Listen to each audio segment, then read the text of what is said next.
Well दोस्तों, सो हमें ये लास्ट डिस्कशन में ये देखना है कि आपने इनडायरेक्ट टैक्स की पढ़ाई कैसे करनी चाहिए जो भी टाइम आपके पास अवेलेबल है।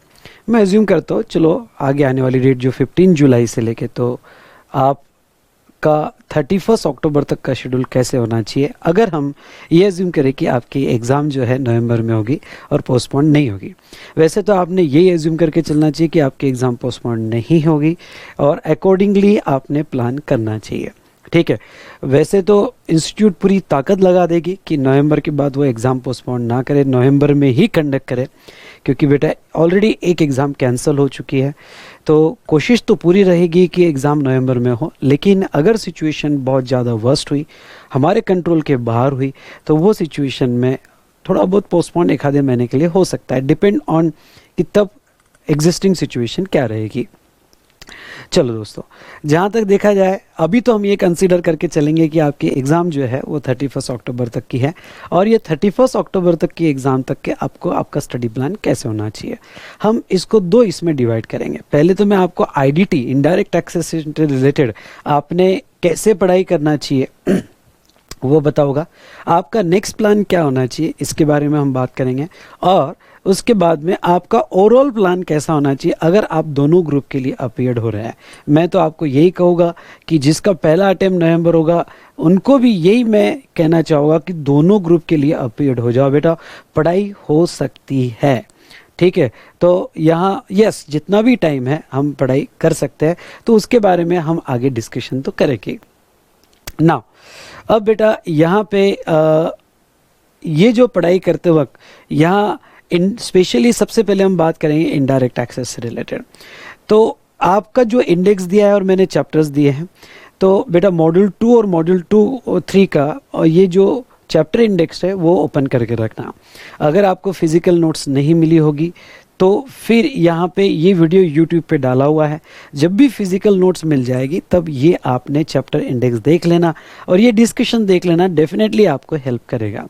तो अगर आप चैप्टर इंडेक्स में आते हो तो मैंने कैटेगराइजेशन किया है। मैंने अभी जहाँ तक है हमारी जो ICAI का यहाँ वेटेज ऑफ मार्क्स है for your attempt, November attempt, वो मैंने एनालाइज किया और एनालाइज करने के बाद मैंने उसको कैटेगराइज किया।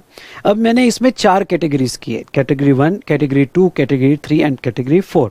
इस बात का ये बात क्लियरली समझ लो, कैटेगरी 2 की बात अगर मैं कर रहा हूँ या कैटेगरी 3 की बात मैं कर रहा हूँ तो इसका मतलब वो लेस इम्पॉर्टेंट है ऐसा नहीं है। मैंने चैप्टर बाइफरगेट किए हैं, उसको वो कैटेगरी में हमारे ICAI के हिसाब से कितना वेटेज ऑफ मार्क्स दिया है वो मैंने यहाँ पे दिया है। जो स्टूडेंट CMA या CS कर रहे हैं वो ज़रूर ये भी देखें, वेटेज ऑफ मार्क्स उनके वेबसाइट पे अवेलेबल है और अकॉर्डिंगली वो जैसा मैं यहाँ गाइड कर रहा हूँ वैसा अपना स्टडी प्लान बनाए। सो दोस्तों, अब देखो यहाँ पे थोड़ी कुछ इंपॉर्टेंट बात मैं आपसे साथ करने जा रहा हूँ, मुझे आपका ध्यान लगेगा, ये आपके बेनिफिट के लिए है। सो दोस्तों, यहाँ पे एक काम कीजिएगा, सबसे पहले कैटेगरी में हम क्लासिफाई कर लेते हैं चैप्टर्स। पहला चैप्टर इंट्रोडक्शन चैप्टर जो है वो हम बाद में लेंगे। ये जो है चैप्टर 2 से चार्ज एंड लीवी ऑफ GST, इसको कैटेगरी 1 रखना। कंसेप्ट ऑफ सप्लाई कैटेगरी 1, मेरे साथ आप लिखते जाओ। उसके बाद में reverse charge and ECO category 1, important definition and composition levy category 1, time of supply, value of supply category 1 में डालिए। ये क्योंकि इंस्टीट्यूट के हिसाब से मैं कैटेगराइजेशन कर रहा हूँ। Now payment of tax, TDS और TCS ये कैटेगरी 2 में डालिए। ITC रजिस्ट्रेशन, ध्यान से देखिएगा, ITC रजिस्ट्रेशन, उसके बाद में ITC जो है आप कैटेगरी 1 में डालना, रजिस्ट्रेशन कैटेगरी 2 में डालना। ठीक है, उसके बाद में अगर आप मॉड्यूल 3 के इंडेक्स पे आते हो तो एग्जम्पशन फ्रॉम GST ये कैटेगरी 1 में डालना। Next tax invoice, debit note and credit note ये कैटेगरी 2 में। IGST कैटेगरी 1 में। Return, job work, accounts and e-way bill ये कैटेगरी 2 में। Return, job work, accounts, records and e-way bill category 2 में। Assess और ऑडिट कैटेगरी 4 में लेना। फिर से कह दो, ये जो कैटेगरी 4 है मतलब लेस इंपॉर्टेंट ऐसा नहीं है, ये मार्क्स के हिसाब से मैंने डिवाइड किया है। Advance ruling category 3, demand and recovery category 3, liability to pay certain taxes category 2, refund 2, inspection search and seizure 4, offence and penalties 3, appeal and revision 3 and miscellaneous provision 4। ठीक है, आपने कर लिया होगा कैटेगराइजेशन मेरे साथ, आई होप। ठीक है, नहीं किया होगा तो वीडियो थोड़ा रिवाइंड करके देख लेना। ओके, तो ये कैटेगराइजेशन जो है आपने करने के बाद, अब बेटा मैंने एक टेबल बनाया हुआ है कि इसको हम पढ़ेंगे कैसा। जैसे कैटेगरी 1 में कितने चैप्टर्स आते हैं, मैं गिन लेता हूँ, 1 2 3 4 5 6 7 8 9 चैप्टर्स। कैटेगरी 1 में यहां पे मैं 9 चैप्टर्स लिखता हूं। ठीक है, उसके बाद मैं कैटेगरी 2 में यहां हम चैप्टर्स को देखें तो पेमेंट ऑफ टैक्स 1 2 3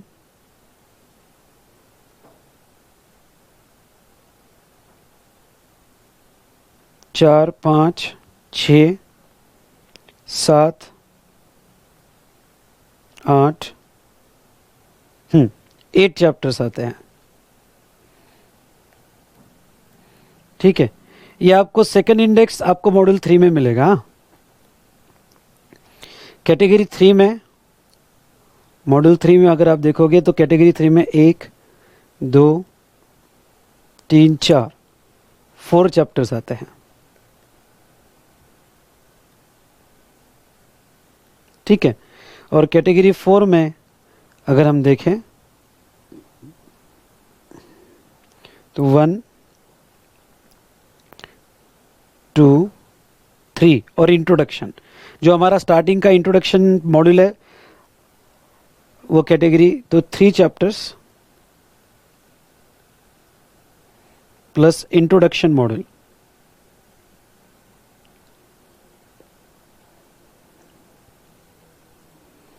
ठीक है, तो ये टेबल ड्रॉ करने में टाइम दूंगा बाद में, पहले समझ लो।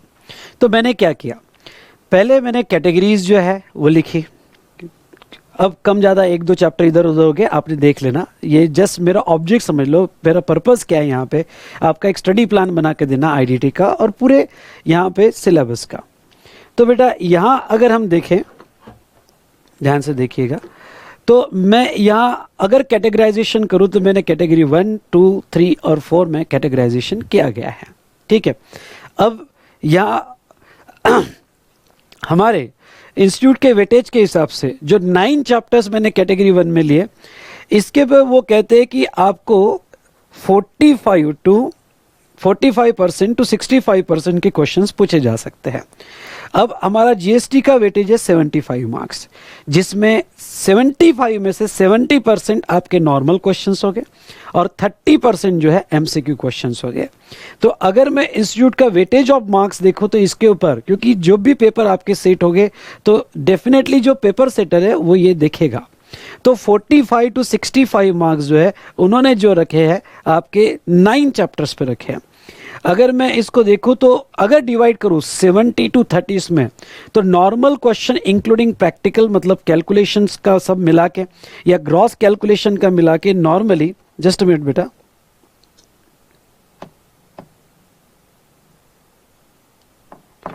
ओके, तो वो कैलकुलेशन का मिला के बेटा जहां तक देखा जाए तो ये जो है यहाँ, तो नॉर्मल को बेटा यहाँ पे उन्होंने, अगर मैं फिर से कहता हूँ कि 70 और 30 में मैं डिवाइड कर दूँ तो नॉर्मल को 24 से लेके 33 मार्क्स तक वो इसमें क्वेश्चन पूछ सकते हैं, जिसमें gross GST liability generally 15 mark का जो क्वेश्चन आता है वो इसमें कवर किया जाएगा। ओके, कि भाई जीएसटी लायबिलिटी कैलकुलेट करो। तो पिछले 6 एग्जाम में, यानी अगर हम देखें 2017 से, तो पहला क्वेश्चन जो है 10 से 15 मार्क का आ जाता है, ग्रॉस कैलकुलेशन जीएसटी लायबिलिटी पे आ जाता है।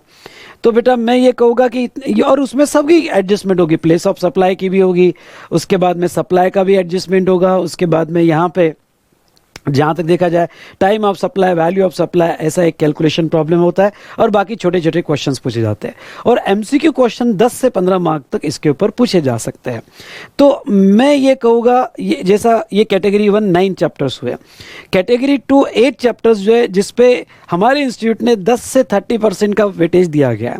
मतलब इसको मैं अगर नॉर्मल क्वेश्चन और एमसीक्यू क्वेश्चन में डिवाइड करूँ तो बेटा यहाँ पे 5 से 15 मार्क का वो पूछ सकते हैं यहाँ पे, और या 3 to 7 मार्क्स का एमसीक्यू क्वेश्चन पूछ सकते हैं, क्योंकि ये 10% को मैंने 2 पार्ट में डिवाइड कर दिया कि नॉर्मल और एमसीक्यू क्वेश्चंस, क्योंकि एमसीक्यू क्वेश्चंस आपको 30 मार्क्स के पूछे जा सकते हैं। कैटेगरी 3 जिसमें 4 ही चैप्टर्स है, और कैटेगरी 3 जो 4 चैप्टर्स है उस पर भी 10 से 25% का वेटेज दिया गया है, और यहाँ पे नॉर्मल 5 मतलब मिनिमम 5 मार्क का नॉर्मल क्वेश्चन और या मैक्सिमम 13 मार्क्स के क्वेश्चन पूछे जा सकते हैं, और एमसीक्यू जो है बेटा 3 to 6 मार्क्स का इसके ऊपर पूछा जा सकता है। और कैटेगरी 4 3 चैप्टर्स है प्लस हमारा इंट्रोडक्शन मॉड्यूल जिसमें 5 से 10% का वेटेज दिया गया है, और अकॉर्डिंगली ये नॉर्मल और एमसीक्यू दिए गए। मैं टेबल ड्रॉ करने टाइम दूंगा, पहले आप समझ लो।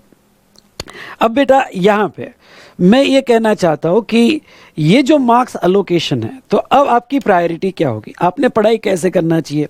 तो मैं सबसे पहले कहूँगा कि यहाँ पे मेरा सजेशन है, और ये सजेशन फॉलो करोगे तो फ़ायदा होगा। अब आप रिवीजन से जाओगे, मैं एक डेट अज्यूम करता हूँ 15 जुलाई से, 15 जुलाई से आप रिवीजन में जा रहे हो। सर रिवीजन हमने तो अभी तक एक बार भी नहीं पढ़ा, क्लास के साथ मैं आपने पढ़ लिया होगा, आई होप सो कि आपने क्लास के साथ साथ और क्लास के बाद आपने पढ़ लिया होगा, ठीक है। तो बेटा जो आपने पहली रीडिंग कर ली हो, क्लास के साथ रीडिंग कर ली, ये मैं प्रिज्यूम करके चलता हूँ। अब आपकी रिवीजन में मानता हूँ, क्योंकि बहुत सी अच्छी कंसेप्चुअल अंडरस्टैंडिंग क्लास के साथ हो जाती है, और मैंने हर क्लास में आपको कहा कि चार्ट रिवाइज करते रहो, उसके बाद में आप घर पे रिवाइज करते रहो, ये मैं अज्यूम करके चलता हूँ, ठीक है। तो ही बेटा आप दोनों ग्रुप मैनेज कर पाओगे, तो ये सब्जेक्ट को प्रॉपरली मैनेज कर पाओगे। अब मैं आपको ये कहूँगा कि इसके बाद आपको अब आईडीटी पढ़ना स्टार्ट करना है, तो मैं ये कहूँगा प्रायोरिटी जो 3rd कैटेगरी वाली है, तो आपकी प्रायोरिटी ए होनी चाहिए। ध्यान से सुनना, आपकी ये प्रायोरिटी ए होनी चाहिए 3rd कैटेगरी वाली। सर आप क्यों कह रहे हो, ये 4 चैप्टर ऐसे कर लो ना यार, ओके, और वो मतलब इसको इतना अच्छे से कर लो जितना मैंने इंपॉर्टेंट कहा है, ओके, पढ़ाते वक्त इतना अच्छे से कर लो। इसके रेगुलर मॉड्यूल प्लस इसके क्वेश्चनर्स, ICAI के एडिशनल क्वेश्चंस, MCQ क्वेश्चन, ये 4 चैप्टर पे अगर, क्योंकि 2 एग्जाम ऐसी थी जिसमें ये 4 चैप्टर पे 20 मार्क का पूछा गया था, कम ऑन, यानी मैक्सिमम नॉर्मल 13 और MCQ मिला के ऐसे 20 मार्क्स का पूछ लिया गया था। मिनिमम 5 है, लेकिन बेटा मैं ऑन एन एवरेज ये कहूँ कि जितना भी वो पूछेंगे, अगर ये 4 चैप्टर पे आपको MCQ मिला के 10 मार्क मिल गए ना, मिनिमम 10 मार्क्स आपका टारगेट रहा ना, प्लस 2 मार्क्स कम ज़्यादा, ओके, तो आपका टारगेट 10 + 2 का टारगेट रहा बेटा, तो डेफिनेटली आपको बहुत ज़्यादा बेनिफिट होगा। और आप ये यहाँ पे डिसाइड ही कर लो, ये आपको प्रण लेना है अभी कि ये मैं जो है 4 चैप्टर्स के मिनिमम 10 मार्क तो लेके रहूँगा, ओके। एडिशनल ओके मैं 2 मार्क ही कह रहा हूँ, एडिशनल तो आप पूरा अच्छे से लिख पाए तो आपको बहुत अच्छे से मार्क्स आ सकते हैं, पर मिनिमम 10 मार्क तो आपको लेना ही लेना है, ये आपका टारगेट अचीव करके चलो। दूसरी बात बेटा, ये जो 4 चैप्टर्स है, मैं अभी जब क्लास पढ़ाता हूँ तो एंडिंग होता है, एंडिंग में हो सकता है कि आपका पूरा ध्यान ना हो, एंडिंग में ऐसा हो सकता है कि आप भी केयरलेस हो जाए, मैंने तो पढ़ाया ठीक ही है, पर आप भी केयरलेस हो जाए, इसलिए पहले ये 4 चैप्टर्स ले लो, अच्छे से कर लो, इसको फ्रीक्वेंट रिवीजन में भी लेना है, मतलब मंथ में 2 या 3 बार इसको फ्रीक्वेंट रिवीजन में आपको लेना है ये 4 चैप्टर्स को, ठीक है। इसके बाद में ओके आपके पहले 9 चैप्टर्स इसको प्रायोरिटी बी में रखो। आपकी प्रायोरिटीज क्या रहेगी, तो इसको प्रायोरिटी बी में रखो। अब इसमें 33 मार्क्स का ओके कंपटीशन का प्रॉब्लम पकड़ के इसके ऊपर क्वेश्चन आ सकता है, और MCQ भी 15 मार्क तक जा सकते हैं मैक्सिमम, और मिनिमम 24 और 10 दिया गया है। इसमें आपका टारगेट मेरे हिसाब से ओके कम से कम यहाँ पे 25 मार्क्स होना चाहिए, 25 मार्क्स, प्लस 5 मार्क्स कम ज़्यादा। ये तो मैं कम ज़्यादा कह रहा हूँ, आपको सभी अच्छे से सॉल्व करते आए तो कोई प्रॉब्लम ही नहीं। पर अगर यहाँ टारगेट आपने जो 25 मार्क्स का भी रखा तो बहुत अच्छा आपको बेनिफिट मिल जाएगा। तो यहाँ पे जहाँ तक देखा जाए, दूसरा, अब सी में आप ये चैप्टर जो है, ओके 8 चैप्टर्स, इसमें invoice, registration, payment, mainly payment, invoice, ये चैप्टर, ई वे बिल वगैरह, ये चैप्टर्स ये कैटेगरी में इंपॉर्टेंट है। अब ये कैटेगरी वाइज भी चैप्टर देख लेना, जैसा रिटर्न का इतना ज़्यादा ध्यान देने की ज़रूरत नहीं है। हाँ, इनवॉइस पे देना पड़ेगा, उसके ऊपर क्वेश्चन आता है, ई वे बिल रिकॉर्ड्स पे क्वेश्चन आता है, पेमेंट पे कभी कभी क्वेश्चन आ जाता है। तो आपको इंडिविजुअल चैप्टर वाइज भी डिसाइड करना है कि मैं कौन सा चैप्टर अच्छे से रिवाइज करूं। इसमें मेरा टारगेट है 10 मार्क्स, यहाँ पे कम ज़्यादा 1 मार्क्स। ओके, तो इस तरह से आपको ये टारगेट अचीव करना है। और उसके बाद में बेटा यहाँ जहाँ तक देखा जाए तो लास्ट कैटेगरी आपको डी कैटेगरी में रखना है, जिसमें आपको हमारे टोटल 25 + 10 35 + 10 45, इसमें 5 मार्क्स और कम ज़्यादा जो है 2 मार्क्स। इतना तो मैं मिनिमम कह रहा हूँ, ठीक है। मैक्सिमम तो बेटा फिर ठीक है, आपको जितना अच्छे से सॉल्व करते आया आप उतना ले सकते हो। तो ये टारगेट आपको अचीव करना है। अब नेक्स्ट क्वेश्चन हमारे सामने आता है कि सर इतने कम टाइम पीरियड में हम ये टारगेट कैसे अचीव करो कि भाई जस्ट इसमें हमको इतने मार्क्स तो मिल ही जाने चाहिए, इतने मार्क्स तो मिल ही जाने चाहिए। तो बेटा अब देखिए यहाँ पे मैं आपको क्या कहना चाहूँगा, 2 ऑप्शन आपके सामने है, रेफरेंस मटेरियल। अब आपने रिवीजन कैसे, एक तो रेगुलर बुक पढ़ो और उसके क्वेश्चंस पढ़ो। लेकिन मैंने क्वेश्चनर्स ऐसा बनाया हुआ है, बहुत से स्टूडेंट कहते हैं कि विशाल सर का क्वेश्चनर लेंदी है, 100 क्वेश्चन एक ही चैप्टर पे, बहुत ज़्यादा लेंदी है। अब मैं आपको ये कहता हूं कि मैंने क्वेश्चनर बनाए इसलिए कि आपको दोबारा रेगुलर बुक पढ़ने की ज़रूरत ही ना हो, इसलिए बनाए हुए हिसाब से। इसलिए मैं आपको क्या कहता हूं, मैं आपको ये कहना चाहता हूं कि यहाँ पे जो कैटेगरी 1 है, जब आप अब रिवीजन, सेकंड रिवीजन क्लास के बाद की चालू करोगे तो रेगुलर बुक पढ़ने की कोई ज़रूरत नहीं है। बस आप चार्ट, ध्यान से सुनिएगा, चार्ट, या अगर आपके पास बूस्टर मटेरियल होगा, हमने फ्री कर दिया था बूस्टर मटेरियल, आपने डाउनलोड कर लिया होगा तो अच्छी बात। तो यहाँ पे चार्ट्स या बूस्टर मटेरियल प्लस मेरा questioner, more than enough. Okay, इसके अलावा कुछ भी पढ़ने की जरूरत नहीं है। ओके, चार्ट्स और क्वेश्चनर, ओके, ये इनफ रहेगा। ये तो क्या करना है, ये पढ़ते वक्त फटाफट चार्ट रीड कर लेना, सप्लाई का चार्ट रीड कर लिया और फटाफट क्वेश्चनर्स पे आ गए। उसके बाद में आपने आईटीसी का चार्ट रीड कर लिया, क्वेश्चनर्स में आ गए। तो रेगुलर बुक पे ज़्यादा टाइम देने की ज़रूरत नहीं है। हाँ, अगर कोई कंसेप्ट आपको नहीं समझ में आ रहा तो फिर रेगुलर बुक में जाओ, मैंने क्या पढ़ाया था, तो रेगुलर बुक वहीं रेफर करो जहाँ मैंने, ओके, जहाँ आपको समझ में नहीं आ रहा है और मैंने कुछ इंपॉर्टेंट पॉइंट्स लिखवा के दिए होंगे। अदरवाइज आप चार्ट्स प्लस मेरा क्वेश्चनर्स, दैट्स इनफ। ओके, क्योंकि अगर आप मेरा क्वेश्चनर्स पढ़ोगे ना बेटा, तो मैंने हर फैसेट कवर कर लिया है। ऐसा कुछ भी एरिया नहीं रखा जो मैंने रेगुलर या मॉड्यूल में कवर किया हो और क्वेश्चनर में नहीं किया हो। तो क्वेश्चनर्स जो है बेटा यहाँ पे मोर देन इनफ, ये रिव्यू। इसके बाद की जब सेकंड रिवीजन करोगे तो उसमें इतना बड़ा क्वेश्चनर्स पढ़ने की जरूरत नहीं है। www.vsmartacademy.com/विशाल सर पे सिलेक्टेड क्वेश्चंस आपको कौन से पढ़ के जाना है, ओके, वो मैं बता दूंगा।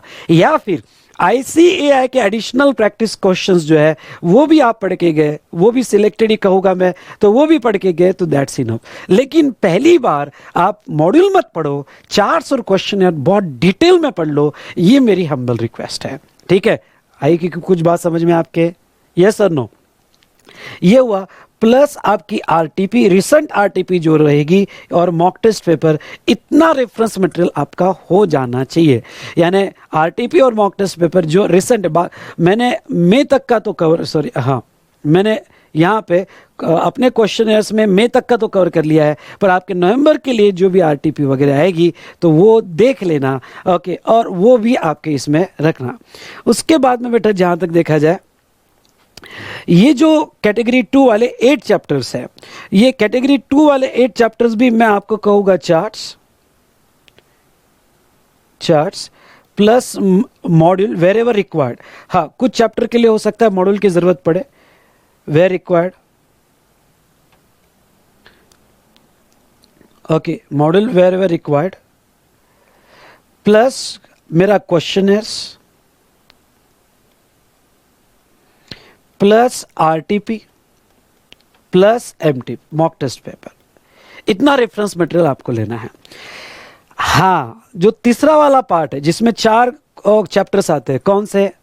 तो इसमें डिमांड चैप्टर आता है, उसके बाद में पेनल्टीज और ऑफेंसेस आते हैं, अपील और रिवीजन आता है, तो ये एडवांस रूलिंग आता है। तो ये 4 चैप्टर बहुत इजी है, इसके मार्क्स मत छोड़ना। इसके लिए आप मेरा मॉड्यूल यूज कीजिएगा। मैं चार्ट नहीं कहूँगा क्योंकि मैंने चार्ट दिए भी नहीं है। मॉड्यूल यूज कीजिएगा या बूस्टर रिवीजन कोर्स यूज कीजिएगा। ओके, अगर आपके पास बूस्टर रिवीजन कोर्स होगा तो प्लस मेरा क्वेश्चनर्स, प्लस मैं आपको ये कहना चाहूंगा कि यहां पे ये स्पेशल चैप्टर्स पे ICAI के जो एडिशनल क्वेश्चंस है, जो मेरे ऑलरेडी क्वेश्चनर में इंक्लूडेड है, आई रिपीट, ऑलरेडी मेरे क्वेश्चनर में इंक्लूडेड है बेटा। तो ICAI के जो यहां पे एडिशनल क्वेश्चंस हैं, ओके, उसके वीडियो देखना। तो ICAI के एडिशनल क्वेश्चंस जो हो गए, उसके वीडियो जरूर देख लेना। वो ऑलरेडी मेरे क्वेश्चनर्स में है, पर उसकी वीडियो सीरीज आपने देखना, आपको बहुत काम में आएगी। प्लस आपके रिसेंट RTP, वो तो डिफॉल्ट है, और रिसेंट मॉक टेस्ट पेपर में कुछ नया होगा तो वो आपको देख लेना। जब आप ये ICAI की एडिशनल क्वेश्चन सीरीज करोगे ना बेटा, तो एक आपका पढ़ने का एटीट्यूड, मतलब क्या, जैसे मैं यहाँ कहूँगा कि रिप्रोड्यूस कैसे करना, उसका एटीट्यूड जो रहेगा वो मैं यहाँ एक्सप्लेन करूँगा कि आपको पढ़ना कैसे रिमेंबर करना है। ओके, ये जरूर देखो आप, ये बहुत काम आएगा कि आपको आंसर्स देखना है, आंसर्स देखने के बाद ओके वो पॉइंट्स कैसे लिखना है, मैंने बहुत अच्छे से इसमें एक्सप्लेन किया है। तो आपको ये सीरीज हमारे प्लेलिस्ट में मिल जाएगी। आपको सब्सक्राइब करना पड़ेगा वी स्मार्ट का चैनल, और वी स्मार्ट के चैनल पे ये पूरी आपको सीरीज मिल जाएगी, और आप जरूर कीजिएगा, डेफिनेटली आपको बेनिफिट होगा। और नेक्स्ट इसमें मैं तो कहूँगा डायरेक्ट क्वेश्चनर्स भी आपने कर लिए। ओके, मेरे क्वेश्चनर्स रेगुलर बुक नहीं भी पढ़ा, प्लस RTP प्लस MTP, इतना भी आपने रिवीजन में ले लिया तो दैट्स इनफ। तो ये आपके रेफरेंस मटेरियल हो गए। चलो, ये टेबल जो है लिखना है तो आप लिख लो, या इसका फोटो निकाल लेना, बाद में आराम से लिख लेना, या फिर पॉज करके लिख लो, पर जिस भी तरह से है। ओके, तो जो ये पेन ड्राइव मोड में जिन्होंने क्लास लिया होगा बेटा, तो ये लेक्चर यूट्यूब में भी अवेलेबल है, या आपको ओपन दिया होगा, तो यहाँ पे ये लेक्चर्स जो है पॉज करके आप ये टेबल ड्रॉ कर सकते हो। ये टेबल रहा आपके सामने।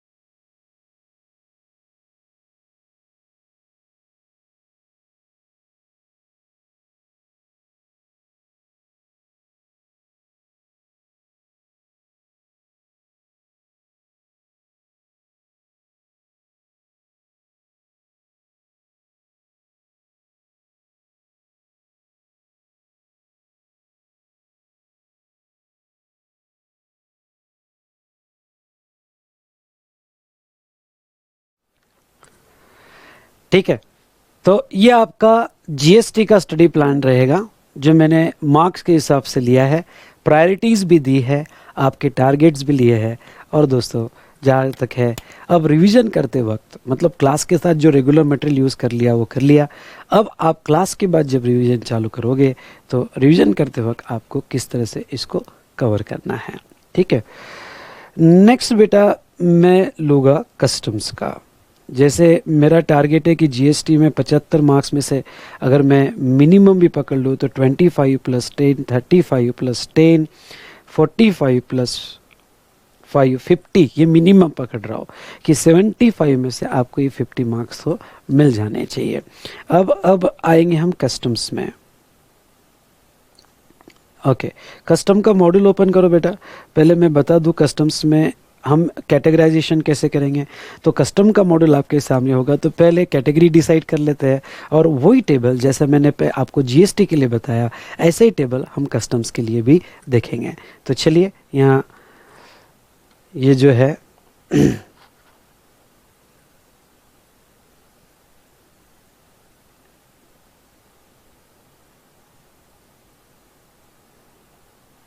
खुला, पहला चैप्टर कैटेगरी 1 में लेना, पहला चैप्टर कैटेगरी 1 में लेना। दूसरा चैप्टर जो इंपोर्ट एक्सपोर्ट प्रोसीजर है, जो आपको हो सकता है थोड़ी बहुत हार्ड जाए, लेकिन ये प्रायोरिटीज़ नहीं दे रहा हो, ये कैटेगरीज दे रहा हो, तो इसको कैटेगरी 2 में लेना बेटा। फिर तीसरा चैप्टर 1 में, कस्टम टैरिफ एक्ट कैटेगरी 1 में, वैल्यूएशन कैटेगरी 1 में, कंसेशन अंडर कस्टम्स जैसे पिल्फरेज वगैरह कैटेगरी 1 में, गुड्स इंपोर्टेड और एक्सपोर्टेड बाय पोस्ट और कुरियर 2 में, स्टोर्स भी कैटेगरी 2 में, ड्रॉबैक कैटेगरी 2 में, बैगेज कैटेगरी 2 में, कस्टम टैरिफ एक्ट 1 में लेना, ऑडिट कैटेगरी 2 में लो, और रिफंड भी कैटेगरी 2 में ले लो। फिर नीचे एफटीपी लिख लो बेटा, FTP export promotion scheme category 2 में, और अदर्स कैटेगरी, मतलब other provisions under FTP okay category 3 में। अब एक्सपोर्ट प्रमोशन स्कीम मतलब वो 4-5 स्कीम्स, मतलब advance authorisation scheme, duty free entitlement scheme, EPCG scheme. तो ये स्कीम जो है एमएसएमई, यहाँ पे merchandise export scheme, service export schemes, तो ये जो है ये स्कीम्स जो है आपको बार बार पढ़ना है। ये स्कीम्स में कोई प्रैक्टिकल क्वेश्चन पूछ ले या डायरेक्ट थ्योरेटिकल क्वेश्चन पूछ ले तो आपको उसके मार्क्स नहीं छोड़ना है। अब देखो यहाँ पे कैटेगरी 1 में कितने चैप्टर्स है, तो 1 2 3 4 5 ओके 5 चैप्टर्स कैटेगरी 1 में आते हैं। हम चैप्टर्स लिख लेते हैं बेटा यहाँ पे। तो कैटेगरी 1 में 5 चैप्टर्स आते हैं, ठीक है। कैटेगरी 2 में यहाँ पे 1 2 3 4 5 6 7 और 8, यहाँ पे 8 चैप्टर्स आते हैं।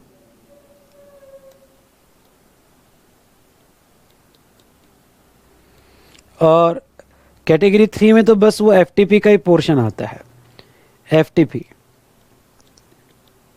हाँ 8 चैप्टर प्लस एफटीपी का एफटीपी स्कीम,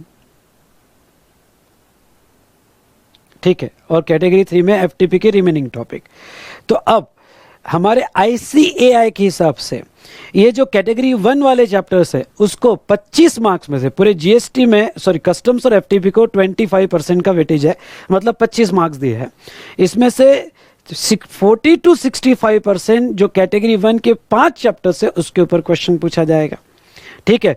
तो अब ये कैटेगरी 1 के जो 5 चैप्टर्स है, मतलब क्या, नॉर्मल और एमसीक्यू में इसको डिवाइड करूँ तो मिनिमम 7 मार्क के लिए, मैक्सिमम 11 मार्क के लिए क्वेश्चन आ सकता है, और एमसीक्यू मिनिमम 3 और मैक्सिमम 5 मार्क के हिसाब से क्वेश्चन आ सकता है। तो मेरा आपको ये कहना है कि इसमें आपका मिनिमम 8 मार्क्स का टारगेट होना चाहिए, ±2 ओके। मतलब यहाँ पे मैं ये कहना चाहूँगा कि सॉरी योर प्रायोरिटीज, और फिर टारगेट लेते हैं। तो आपकी प्रायोरिटी ये ए होनी चाहिए पहले चैप्टर्स, फिर ये प्रायोरिटी बी, और ये प्रायोरिटी सी में होना चाहिए। अब ये जो 5 चैप्टर्स है बेटा, इसमें वैल्यूएशन है, और related to valuation connected custom tariff act का रेट होना कैसे लेना, एसरी 37 कैसे कैलकुलेट करना, रिलेटेड कनेक्टेड चैप्टर्स इसमें कवर किया गया है। तो इन शॉर्ट मैं आपको कहूँ तो आप वैल्यूएशन और वो रिलेटेड चैप्टर्स अब कर लो तो आपका टारगेट मिनिमम इसमें 8 ±2 ये होना ही होना चाहिए। आई रिपीट, मिनिमम 8 और ±2 ये टारगेट होना चाहिए कि इतने मार्क्स आपको मिलने ही चाहिए। उसके बाद में कैटेगरी बी में मिनिमम 3 मार्क्स, मैक्सिमम 9 मार्क्स का आ सकता है, और 2 to 3। तो मैं इसमें कहूँगा कि मिनिमम आपको यहाँ पे टारगेट जो होना चाहिए वो 3 मार्क्स का ±1। ±1। और लास्ट ये कैटेगरी एफटीपी में अगर आपको एक भी मिल जाए तो दैट्स इनफ, एक भी मिल जाए तो दैट्स इनफ। मतलब मैं ये कहना चाहूँगा कि एक्सपोर्ट एफटीपी की प्रमोशन स्कीम्स अच्छे से पढ़ लेना, रिमेनिंग जितना आप याद रख सकते हो पढ़ सकते हो, ओके मैं उसमें ज़्यादा नहीं कह रहा हूँ, 1 मार्क में रख रहा हूँ, लेकिन एफटीपी की स्कीम्स आपने पढ़ लेना। तो ऐसे केस में बेटा हाँ, अब ये जो कैटेगरी 2 में इसमें चैप्टर ड्रॉबैक में से क्वेश्चन फंस सकता है, एफटीपी की स्कीम में से क्वेश्चन फंस सकता है, बैगेज जो है बैगेज में से क्वेश्चन फंस ओके यहाँ पे फंस सकता है। तो ये चैप्टर्स आप अच्छे से पढ़ के जाना। पढ़ाते वक्त मैंने आपको चैप्टर्स बताए थे कि कौन से चैप्टर्स इंपॉर्टेंट हो गए। तो आपका ओके अगर माइंड को आप ये कमांड दोगे ना अभी कि भाई मुझे इतने लेना ही मार्क्स है चाहे कुछ भी हो जाए, तो आपकी पढ़ाई उस तरह से डिसाइड होगी। आपके टारगेट 100 हो गए तो 80 मिलेंगे, आपके टारगेट अगर 60 रहे तो 40 हाथ में आएंगे बेटा। तो इसलिए आपने माइंड को हर बार ये कमांड देना ही है कि इतने मार्क्स लेना है। फिर दूसरा एक सवाल आ जाता है सामने कि भाई इतने मार्क्स अगर हमें लेना है तो मैं मटेरियल कैसे कवर करूं, कि क्या रेगुलर मॉड्यूल वो तो बहुत बड़ा दिखता है यार, क्या करूं। तो मैं आपको ये कहना चाहूँगा इसमें ये जो चैप्टर से बेटा मेरा चार्ज जो है मोर देन इनफ है। और मैंने क्या किया है, रिवीजन बाइट्स भी डाले हैं। तो कस्टम्स के रिवीजन बाइट्स फटाफट देख लेना, चार्ट देख लेना, चार्ट्स प्लस आप क्वेश्चनर्स कर लो ना बेटा मेरा, तो दैट्स इनफ। और आपको और कुछ करने की ज़रूरत ही नहीं है। Plus RTP plus mock test paper, okay ये रेफरेंस मटेरियल रहेगा। रेगुलर बुक तो खोलो भी मत, चार्ट्स क्वेश्चनर्स ले लो। रेगुलर बुक थोड़ा कैसा है लिंक लगाने के लिए, इट्स ओके लेकिन आपने अगर मेरे साथ चार्ट्स बनाए होगे तो आपको रेगुलर बुक देखने की ज़रूरत ही नहीं है। चार्ट्स हो गया, क्वेश्चनर हो गया, और मैंने कि कस्टम्स के रिवीजन बाइट्स डाले हैं, कभी टाइम मिले तो वो भी पढ़ना बेटा। तो यहाँ पे चार्ट्स हो गया, क्वेश्चनर्स हो गया, आरटीपी मॉक टेस्ट पेपर जो है ओके यहाँ इनके लिए ये रिवीजन के लिए बहुत अच्छा है। ओके तो ये मटेरियल उनको रिसेंट आरटीपी, बाकी तो मैंने सब कुछ कवर कर लिया है। आपको नवंबर के हिसाब से जो रिसेंट आरटीपी आएगी या मॉक टेस्ट पेपर आएंगे वो, ये नेक्स्ट चैप्टर के लिए आप मॉड्यूल या मेरा बूस्टर रेफर कर सकते हो। मैं तो आपको सजेस्ट करूंगा ओके नेक्स्ट इसके लिए चार्ट या बूस्टर अगर आपके पास उसकी कॉपी होगी तो, प्लस मेरा questioner that's enough. Okay questioners okay plus RTP plus MTP, और लास्ट हमारा जो मॉड्यूल में दिया होगा फटाफट उतना पढ़ लेना, दैट्स इनफ।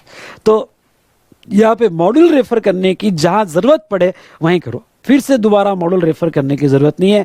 ये आपका रेफरेंस मटेरियल होगा बेटा। चलो ये फटाफट इसका फोटो निकाल लो, ठीक है मैं जूम कर लेता हूँ, बाद में लिखते बैठना फटाफट अभी।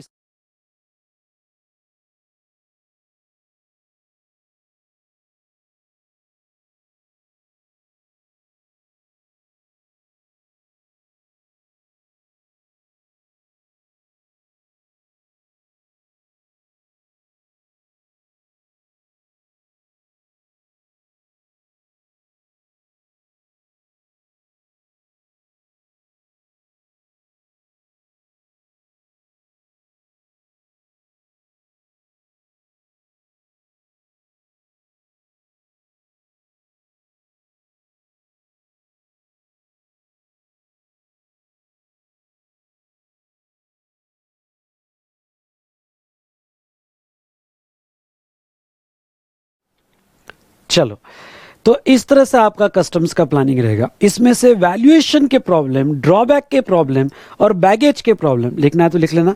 वैल्यूएशन के प्रॉब्लम्स, ड्रॉबैक के प्रॉब्लम्स और बैगेज के प्रॉब्लम्स सॉल्व करके देखना है, पूरे नहीं तो भी 50% तो भी आपने सॉल्व करके देखना चाहिए नोट्स के साथ। ये मेरा आपको सजेशन रहेगा। तो ये था बेटा जीएसटी आपको कैसे पढ़ना है, कस्टम्स आपको कैसे पढ़ना है, ठीक है। अब हम आएंगे कि आपकी पढ़ाई का शेड्यूल, थोड़ा आपका टाइम टेबल देखो बेटा। मैं ये सजेस्ट कर रहा हूँ, आपकी मर्जी आपको किस तरह से आगे बढ़ना है, पर ये जस्ट मेरा सजेशन रहेगा। यहाँ पे देखो अगर हम डेट लेके चलते हैं 15 जुलाई से लेके 31 अक्टूबर, तो अप्रॉक्सीमेटली आपके पास यहाँ पे 125 डेज है। और इसको मैं आवर्स में कन्वर्ट कर लूँ बेटा, तो आवर्स दिन की आप अगर 12 घंटा पढ़ाई करो, मैं ये सोच के चलता हूँ, तो मैं यहाँ पे 125 इंटू 12, तो यहाँ पे 1500 आवर्स आपके पास है। ओके 1500 आवर्स आपके पास है और दिन की 12 घंटे पढ़ाई प्रैक्टिकली पॉसिबल है। आई रिपीट, दिन की 12 घंटे पढ़ाई प्रैक्टिकली पॉसिबल है अगर आपका वो डिटर्मिनेशन है, अगर आपको दोनों ग्रुप निकालना है। मैं आपको पहले कह देता हूँ, अगर एक ग्रुप निकालना है तो फिर तो ठीक है यार, थोड़ा बहुत इसमें थोड़ा चेंज कर सकते हो, लेकिन एक ग्रुप क्यों, आप दोनों ग्रुप के लिए जा सकते हो। तो मैं ये जो प्लानिंग दे रहा हूँ बेटा, दोनों ग्रुप के हिसाब से दे रहा हूँ। टोटल 8 सब्जेक्ट है। मैंने यहाँ पे बाइफर्गेशन, ये टेबल आपने बाद में इसका पिक ले लेना या फिर ये पॉज करके आपने ड्रॉ कर लेना। लेकिन बेटा मैंने इसको जैसा कि यहाँ जो अरेंजमेंट किया है, तो सबसे पहले समझ लो आपके पास टोटल 125 आवर्स है और टोटल 125 डेज है और यहाँ पे 1500 आवर्स है। तो इसमें आपने प्लानिंग कैसे करना चाहिए। अब एक बात आपको बता दूं, आपने क्लासेस कर ली है, इसका मतलब ये है कि यहाँ आपका फर्स्ट रीडिंग हो चुका है। पहले अपने आप को ये कॉन्फिडेंस दे दो। आई रिपीट, अपने आप को ये कॉन्फिडेंस दे दो कि आपका एक रीडिंग बहुत अच्छे से हो गया है। Is it clear. दूसरी बात यहाँ पे, अब रिवीजन 1, रिवीजन 2 और रिवीजन 3, आई रिपीट, ओके, अब आपको 15 जुलाई के बाद 3 रिवीजन करना है। सर ये प्रैक्टिकली पॉसिबल है? हाँ पॉसिबल है, प्रैक्टिकली पॉसिबल है और आपको 3 रिवीजन यहाँ पे करना है और आप कर सकते हो। और एग्जाम पोस्टपोन्ड हो गई तो चौथी रिवीजन तो वो तो क्या होगा, सोने पे सुहागा, मतलब यहाँ पे ओके आइसक्रीम पे चेरी आ जाएगी, तो वो बात आगे की बात है। लेकिन अभी हम लेके चलते हैं 8 सब्जेक्ट पे। अगर आपने स्ट्रेटेजिक प्लानिंग की तो आप तीनों रिवीजन कर सकते हो। अब ये कैसे कर सकते हो बेटा, तो यहां देखो, मैंने ये लेके चला है कि आप एक थ्योरेटिकल सब्जेक्ट और एक प्रैक्टिकल सब्जेक्ट जो है, ये दोनों साथ में लेके चलोगे। जैसे law, SFM, audit, FR, IDT और 6D का कोई सब्जेक्ट, ओके 6D नहीं, ऑप्शनल सब्जेक्ट में कर लिख देता हूं यहां पे, ऑप्शनल वाला सब्जेक्ट आप लेके चल रहे हो। और डीटी कॉस्टिंग, मतलब मैंने एक प्रैक्टिकल सब्जेक्ट लिया, एक थ्योरेटिकल सब्जेक्ट लिया। अब आपकी पहली रिवीजन, मैं इसको रिवीजन ही कहता हूं क्लास होने के बाद, क्योंकि कंसेप्चुअल अंडरस्टैंडिंग आपकी हो जाती है क्लास के साथ।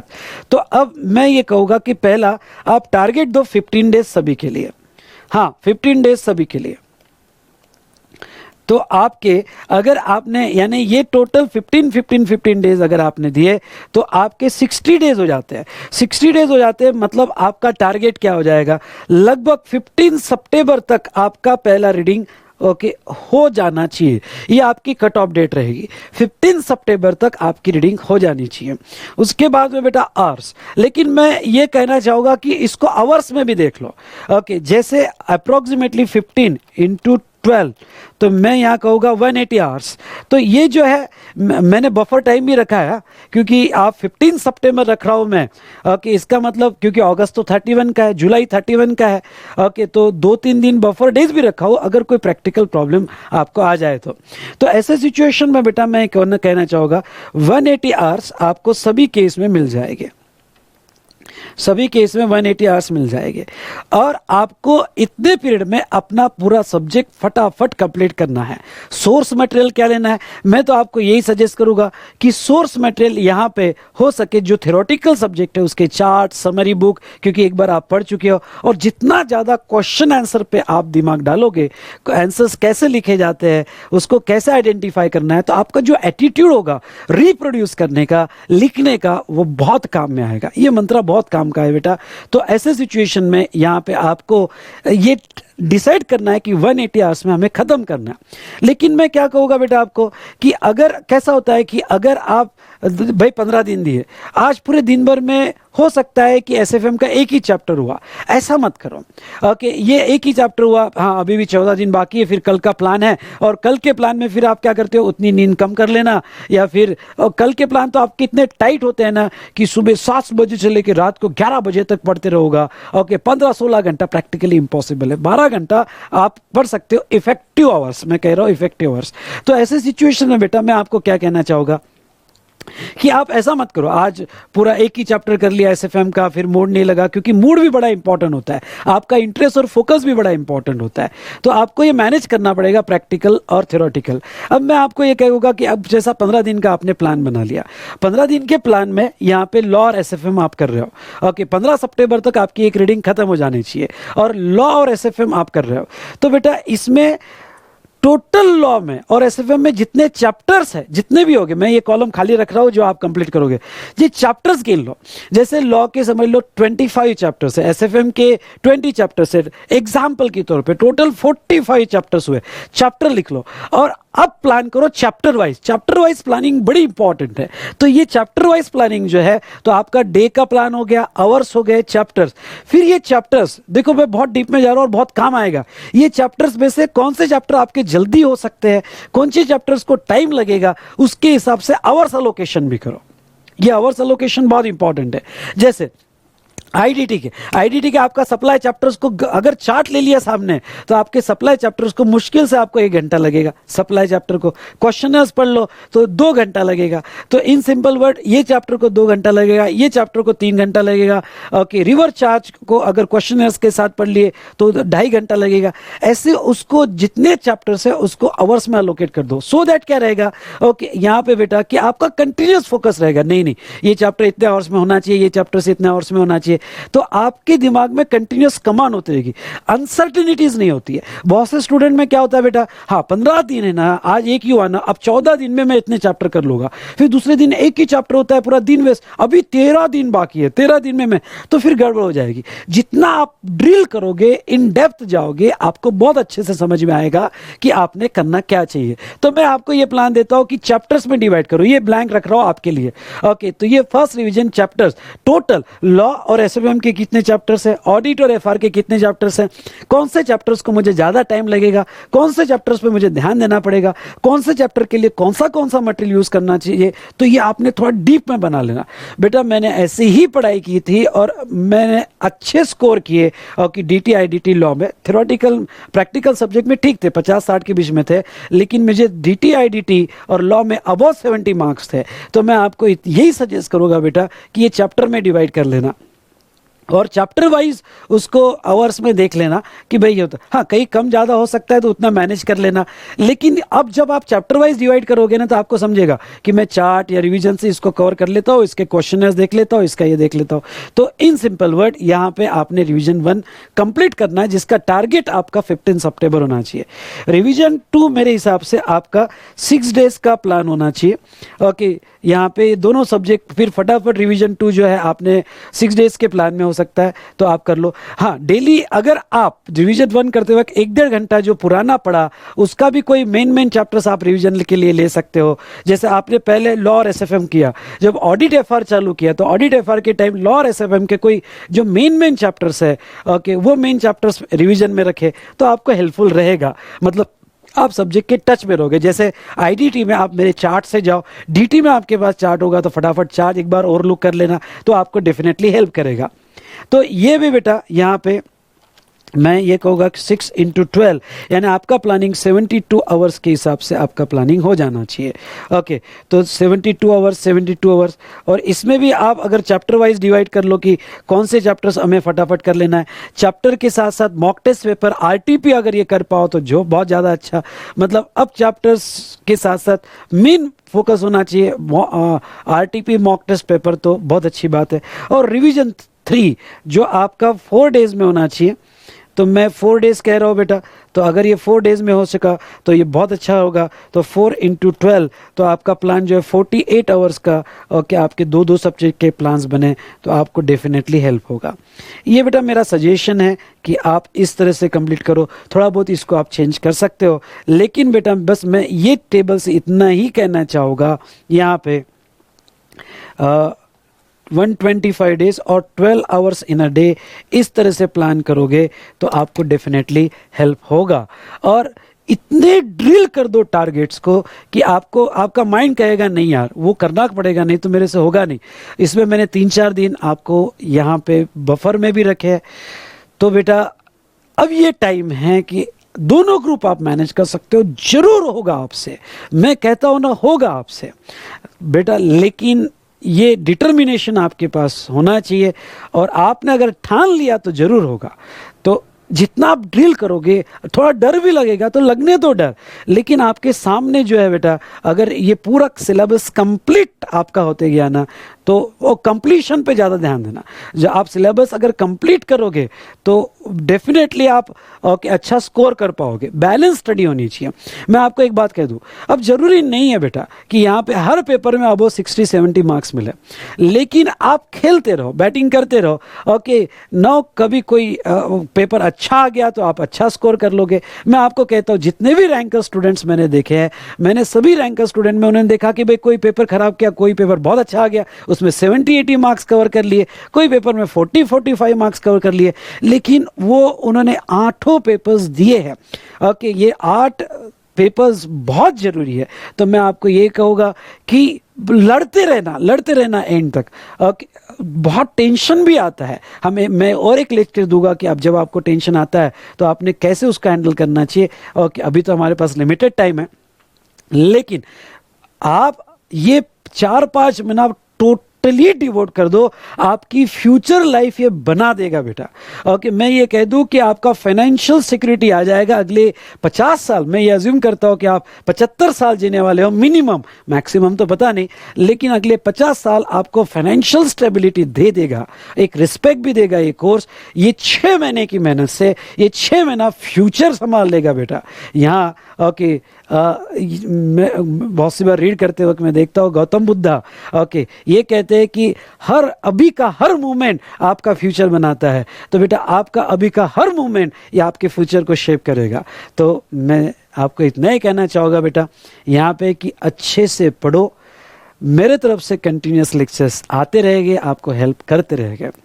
लास्ट का ये लेक्चर्स मैंने ये सब कुछ टाइम टेबल बनाने के लिए थोड़ा लेट किया, क्योंकि मैं शिपिंग में, कुरियर में बहुत बिजी था, मेरा प्रैक्टिस में भी बहुत सा वर्क पेंडिंग था, तो पहले उसको कंप्लीट किया बेटा। और ये आपको एक शेड्यूल मुझे बना के देना था, इसलिए ये लेक्चर डालने में मैं लेट हो गया।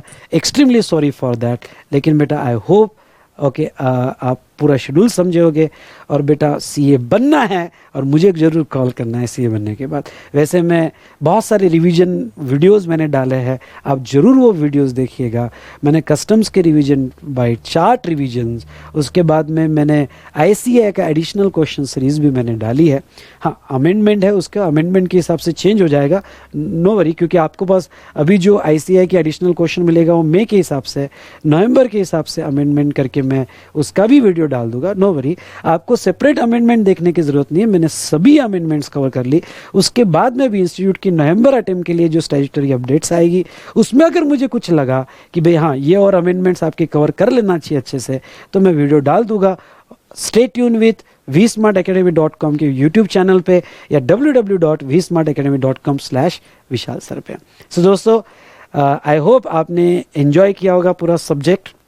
इस बार ब्लेंडेड बैच थी, क्योंकि यहाँ स्टूडियो रिकॉर्डिंग मेरे लिए भी नया था और बहुत से स्टूडेंट ने बहुत अच्छा रिस्पांस दिया। Thank you for that. मैं तहे दिल से आपका धन्यवाद करना चाहूँगा।